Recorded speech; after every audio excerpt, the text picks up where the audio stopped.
स्वागत है दोस्तों। आज के मुख्य समाचार में आज देश और दुनिया से कई अहम और बड़ी खबरें आ रही है। एक एक कर जानेंगे सभी खबरों को विस्तार से। फारूक अब्दुल्ला का आरोप, कहा नजरबंद करना लोकतंत्र में हस्तक्षेप के सामान सुरक्षा के नाम पर किया जा रहा है बाधित। ममता बनर्जी ने असुर से की बीजेपी की तुलना, बोली बुरी ताकत और देश की सबसे बड़ी महामारी है ये पार्टी। बिहार में लव जिहाद कानून की जरूरत नहीं, गिरिराज सिंह का आइडिया जेडीयू को नापसंद।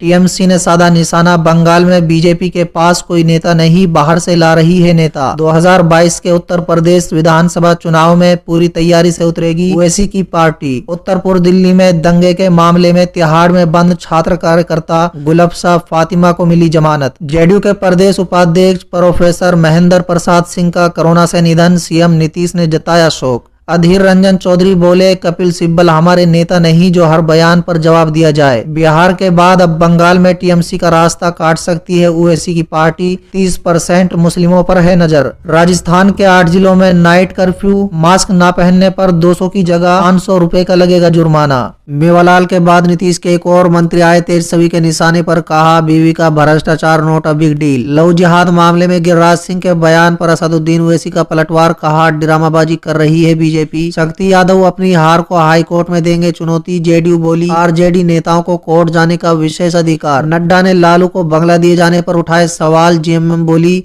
अपने गिरबा में झांके बीजेपी। फिर बंद हो सकती है हिमाचल की सीमाएं, 7 दिन में कोरोना संक्रमण के मामलों में आई भारी बढ़ोतरी। तो चलिए देख लेते हैं आज की पहली बड़ी खबर। फारूक अब्दुल्ला का आरोप, कहा नजरबंद करना लोकतंत्र में हस्तक्षेप के सामान सुरक्षा के नाम पर किया जा रहा है बाधित। जी हां दोस्तों, बता दें जम्मू कश्मीर के पूर्व मुख्यमंत्री और नवगठित गुपकार गठबंधन के अध्यक्ष फारूक अब्दुल्ला ने शनिवार को गठबंधन के उम्मीदवारों के साथ किए जा रहे व्यवहार पर आपत्ति जताते हुए कहा है कि केंद्र शासित प्रदेश में लोकतंत्र को बाधित करने के बहाने के रूप में सुरक्षा का उपयोग किया जा रहा है। दोस्तों बता दें, श्रीनगर से लोकसभा सदस्य अब्दुल्ला ने जम्मू कश्मीर के चुनाव आयुक्त को लिखे पत्र में कहा है कि कुछ चुनिंदा लोगों को सुरक्षा प्रदान करना और बाकी को वस्तु नजरबंद करना लोकतंत्र में व्यापक हस्तक्षेप के सामान है। चलिए अगली खबर। ममता बनर्जी ने असुर से की बीजेपी की तुलना, बोली बुरी ताकत और देश की सबसे बड़ी महामारी है ये पार्टी। जी हाँ दोस्तों, बता दें पश्चिम बंगाल में आगामी विधानसभा चुनाव 2021 को लेकर राजनीतिक पार्टियों ने अभी से काम करना शुरू कर दिया है। दोस्तों बता दें, राज्य की सत्ताधारी पार्टी तृणमूल कांग्रेस और भारतीय जनता पार्टी में तकरार अब तेज हो गई है। टीएमसी प्रमुख और मुख्यमंत्री ममता बनर्जी ने बीजेपी पर निशाना साधते हुए पार्टी को सबसे बड़ी महामारी व अविल फोर्स यानी बुरी ताकत बताया है। दोस्तों इतना ही नहीं, सीएम ममता ने अपने बयान में बीजेपी की तुलना असुर से की है। दोस्तों गौरतलब है कि अगले साल पश्चिम बंगाल में विधानसभा चुनाव होने हैं, जिसको लेकर राज्य की राजनीति में उबाल आ गया है। दोस्तों इसी बीच सीएम ममता बनर्जी का गुस्सा बीजेपी पर फूट पड़ा है। दोस्तों बता दें, उन्होंने आरोप लगाते हुए कहा है कि बीजेपी राजनीतिक लाभ लेने के लिए राज्य में तनाव को भड़काने की कोशिश में है। ममता ने पार्टी को बुरी ताकत और भारत की सबसे बड़ी महामारी बताया है। सीएम ममता बनर्जी ने कहा है कि एक तरफ हमारे सामने कोविड-19, डेंगू, मलेरिया जैसी चुनौती है, वहीं दूसरी तरफ भाजपा है जो देश की सबसे बड़ी महामारी है। ये एक बुरी शक्ति की तरह है। चलिए अगली खबर। बिहार में लव जिहाद कानून की जरूरत नहीं, गिरिराज सिंह का आइडिया जेडीयू को नापसंद। जी हाँ दोस्तों, बता दें देश में एक तरफ जहां लव जिहाद जैसे कानून को लेकर बहस छिड़ी हुई है, बीजेपी शासित प्रदेशों ने लव जिहाद के खिलाफ कड़े कानून बनाने का फैसला लेना शुरू कर दिया है, तो वहीं दूसरी तरफ बिहार में ऐसे किसी कानून को गठन की गुंजाइश नजर नहीं आ रही है। दोस्तों बता दें, बीजेपी सांसद और केंद्रीय मंत्री गिरिराज सिंह भले ही बिहार में लव जिहाद कानून बनाए जाने की वकालत कर रहे हैं, लेकिन जेडीयू ने इसे सरे से ही खारिज कर दिया है। दोस्तों बता दें, 2 दिन पहले गिरिराज सिंह ने कहा था कि बिहार में भी लव जिहाद के खिलाफ कानून बनाए जाने की जरूरत है। दोस्तों बता दें, गिरिराज सिंह के इस बयान को लेकर जेडीयू सहमत नजर नहीं आ रही है। जनता दल यूनाइटेड के प्रदेश अध्यक्ष वशिष्ठ नारायण सिंह ने गिरिराज के इस मांग को ये कहते हुए सरे से ही खारिज कर दिया है कि उन्हें किसी व्यक्ति के बयान को तवज्जो नहीं देनी चाहिए। वशिष्ठ नारायण सिंह ने कहा है कि बिहार में सांप्रदायिक सौहार्द और शांति है और इस पर कुछ बोलने का मतलब नहीं बच जाता है। चलिए अगली खबर। टीएमसी ने साधा निशाना, बंगाल में बीजेपी के पास कोई नेता नहीं, बाहर से ला रही है नेता। जी हां दोस्तों, बता दें तृणमूल कांग्रेस ने शनिवार को आरोप लगाया है कि बीजेपी पश्चिम बंगाल विधानसभा चुनाव से पहले बाहर से पदाधिकारियों को ला रही है, क्योंकि उसके केंद्र नेतृत्व को स्थानीय नेताओं पर भरोसा नहीं है। दोस्तों बता दें, टीएमसी सांसद ककाली घोष दस्तीदार ने पार्टी मुख्यालय में एक प्रेस कॉन्फ्रेंस को संबोधित करते हुए कहा है कि बीजेपी ने झूठ तैयार करने की फैक्ट्री खोल रखी है, जिन्हें उसकी दुष्प्रचार मशीनरी के जरिए फैलाया जाता है। चलिए अगली खबर, 2022 के यूपी विधानसभा चुनाव में पूरी तैयारी से उतरेगी ओवैसी की पार्टी। जी हां दोस्तों, बता दें सांसद असदुद्दीन ओवैसी की पार्टी ऑल इंडिया मजलिस इत्तेहादुल मुस्लिमीन आगामी वर्ष 2022 में उत्तर प्रदेश विधानसभा के आम चुनाव में पूरी तैयारी से उतरेगी। पार्टी की प्रदेश इकाई की शुक्रवार को यहां हुई बैठक में बूथ स्तर पर संगठन का ढांचा और मजबूत किए जाने की रणनीति पर विचार किया गया है। दोस्तों बता दें, पार्टी के प्रदेश अध्यक्ष शौकत अली की अध्यक्षता में हुई इस बैठक में प्रदेश के मुस्लिम, दलित व पिछड़े वर्ग के लोगों को पार्टी से जोड़ने के लिए राज्य स्तर पर अभियान शुरू करने का निर्णय लिया गया है। दोस्तों बता दें, प्रदेश अध्यक्ष शौकत अली ने कार्यकर्ताओं से कहा है कि प्रदेश में मुस्लिम, दलित व पिछड़े को उनके हाल पर छोड़ दिया गया है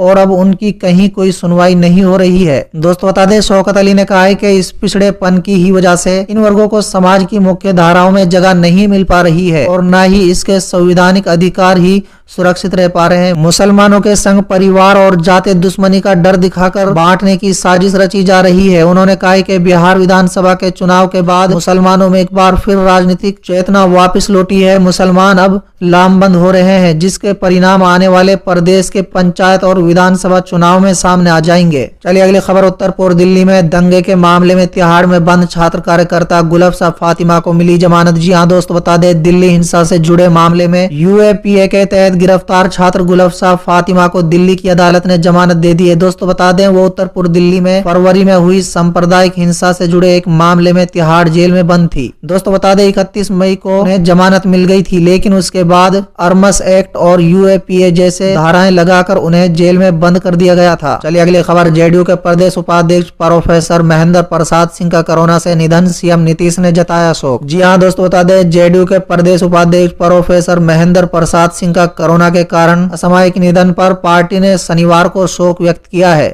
चलिए अगली खबर, अधीर रंजन चौधरी बोले कपिल सिब्बल हमारे नेता नहीं जो हर बयान पर जवाब दिया जाए। जी हां दोस्तों बता दें, कपिल सिब्बल के बयान को लेकर कांग्रेस में बवाल रुकता नजर नहीं आ रहा है। अशोक गहलोत के बाद अब लोकसभा में कांग्रेस के नेता अधीर रंजन चौधरी ने भी कपिल सिब्बल पर निशाना साधा है। उन्होंने कहा है कि कपिल सिब्बल हमारे नेता नहीं है जो उनके सभी बयानों पर जवाब दिया जाए। चौधरी ने कहा है कि कांग्रेस की कार्य करने की एक शैली है, पार्टी के नए अध्यक्ष को लेकर काम हो रहा है, जब ये पूरा हो जाएगा तब घोषणा कर दी जाएगी। चलिए अगली खबर, बिहार के बाद अब बंगाल में टीएमसी का रास्ता काट सकते हैं ओवैसी, 30% मुस्लिमों पर है नजर। जी हां दोस्तों बता दें, बिहार विधानसभा चुनाव में मुस्लिम बहुल इलाके में मुस्लिम वोटरों को अपने पक्ष में खींचकर कुल 5 सीटों पर जीत कर चुकी ऑल इंडिया मजलिस इत्तेहादुल मुस्लिमीन अब पश्चिम बंगाल विधानसभा के 100 से अधिक मुस्लिम बहुल सीटों पर चुनाव लड़कर सत्तारूढ़ तृणमूल कांग्रेस की चीफ और मुख्यमंत्री ममता बनर्जी को धूल चटा सकती है। चलिए अगली खबर, राजस्थान के 8 जिलों में नाइट कर्फ्यू, मास्क ना पहनने पर 200 की जगह 500 रुपए का लगेगा जुर्माना। जी हां दोस्तों बता दें, कोरोना के बढ़ते मामले के बीच राजस्थान के 8 जिलों में सोमवार से नाइट कर्फ्यू लागू किया जाएगा। शनिवार की रात कैबिनेट मीटिंग के बाद जयपुर, जोधपुर, बीकानेर, उदयपुर, अजमेर, कोटा, अलवर और भीलवाड़ा में रात 8 बजे से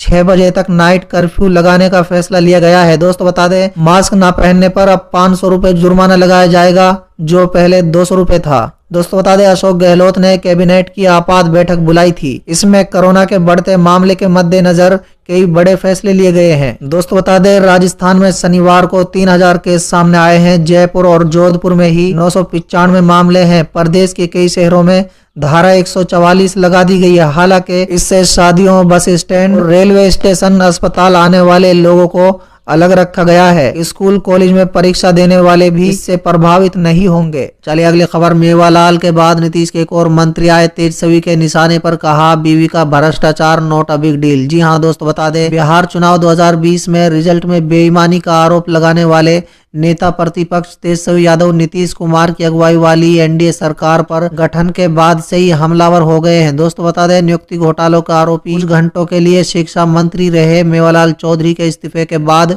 अब तेजस्वी के निशाने पर नीतीश कुमार के एक और मंत्री अशोक चौधरी आ गए हैं। दोस्तों बता दें, तेजस्वी ने रविवार की सुबह ट्वीट करते हुए कहा है कि साहित्यिक चोरी के दोषी मुख्यमंत्री माननीय नीतीश जी के मुकुटमणि जेडीयू के कार्यकारी अध्यक्ष और मंत्री श्री अशोक चौधरी की पत्नी पर बैंक से करोड़ों की धोखाधड़ी और जालसाजी का आरोप है। सीबीआई जांच कर रही है और कोर्ट में केस चल रहा है। इनकी निष्कपटता देखिए कहते हैं बीवी का भ्रष्टाचार नॉट अ बिग डील। चलिए अगले खबर, लव जिहाद मामले में गिरिराज सिंह के बयान पर असदुद्दीन ओवैसी का पलटवार, कहा ड्रामाबाजी कर रही है बीजेपी। जी हां दोस्त, बता दें बिहार में लव जिहाद के खिलाफ कानून लागू करने का केंद्रीय मंत्री गिरिराज सिंह ने समर्थन किया और दावा किया कि ये विषय देश के राज्यों में परेशानी का सबब बन गया है। गिरिराज सिंह अपने बयान पर अड़िग हैं। इसके बीच ऑल इंडिया मजलिस इत्तेहादुल मुस्लिमीन के प्रमुख व लोकसभा सांसद असदुद्दीन ओवैसी ने भारतीय जनता पार्टी पर हमला बोला है और कहा है कि वो बेमतलब का मुद्दा खड़ा कर रही है। असदुद्दीन ओवैसी ने लव जिहाद के मुद्दे पर संवाददाताओं से बातचीत करते हुए कहा है कि ये संविधान में आर्टिकल 14 और 21 का गैर उल्लंघन है। दोस्तों आगे ओवैसी ने कहा है कि बीजेपी को संविधान पढ़ना चाहिए। क्या स्पेशल मैरिज एक्ट खत्म कर देंगे? अगर कर सकते हैं तो उसको खत्म कर दीजिए, फिर ये बातें करके इस तरह की नफरत पैदा करना नहीं चलेगा। चलिए अगली खबर, शक्ति यादव अपनी हार को हाईकोर्ट में देंगे चुनौती। जेडीयू बोली आरजेडी नेताओं को कोर्ट जाने का विशेष अधिकार। जी हां दोस्तों, बता दें बिहार में विधानसभा चुनाव परिणाम का मामला अब कोर्ट में सुलझने की तैयारी चल रही है। दोस्तों बता दें आरजेडी नेता शक्ति सिंह यादव ने अपनी हार को पटना हाई कोर्ट में चुनौती देने का फैसला लिया है। दोस्तों बता दें 23 तारीख को शक्ति यादव हाई कोर्ट में याचिका दाखिल करेंगे। महागठबंधन के 1 दर्जन ऐसे उम्मीदवार हैं जो काफी कम अंतर से चुनाव हारे हैं। ऐसे उम्मीदवार अब न्यायालय की शरण में जाएंगे। वहीं जेडीयू ने मामले पर चुटकी लेते हुए कहा है कि आरजेडी नेताओं को न्यायालय जाने का विशेष अधिकार है। चलिए अगली खबर, नड्डा ने लालू को बंगला दिए जाने पर उठाए सवाल। जेएमएम बोली अपने गिरेबा में झाके बीजेपी। दोस्तों दरअसल बीजेपी के राष्ट्रीय अध्यक्ष जेपी नड्डा के द्वारा लालू प्रसाद यादव को मिले बंगले पर सवाल खड़ा करने को लेकर सियासत गरमाई हुई है। दोस्तों बता दें जेएमएम के प्रवक्ता मनोज पांडे ने कहा है कि पहले बीजेपी को अपने गिरेबा में झांक कर देखना चाहिए। स्वामी चिन्मयानंद और कुलदीप सेंगर ने उनसे महान काम किए थे, जिनको इतनी सुविधाएं उन लोगों ने दी थी। लालू यादव गरीबों के मसीहा हैं। लालू यादव का मामला भी न्यायालय में विचाराधीन है और जो भी सुविधाएं उन्हें दी जा रही है वो न्यायालय के आदेश पर ही दी जा रही है। चलिए अगली खबर, फिर बंद हो सकते हैं हिमाचल की सीमाएं। 7 दिन में कोरोना संक्रमण के मामलों में भारी बढ़ोतरी। जी हां दोस्तों, बता दें हिमाचल में कोरोना संक्रमण के बढ़ते मामले के मद्देनजर राज्य की सीमाएं फिर से बंद की जा सकती हैं। इस संबंध में सोमवार को होने वाली मंत्रिमंडल की बैठक में प्रस्ताव लाया जा सकता है। दोस्तों बता दें प्रदेश में 7 दिन में कोरोना संक्रमण के मामले 1.2 से बढ़कर 1.6% हो गए हैं। इस अवधि में कोविड-19 से 80 लोगों की मौत हो गई है, जबकि 4800 नए मामले सामने आए हैं। कई राज्यों में कर्फ्यू लगाने व अन्य पाबंदियां लगाने के बाद हिमाचल में भी इसी तरह का प्रस्ताव तैयार किया जा रहा है। सरकार अब किसी तरह की ढील नहीं देना चाहती।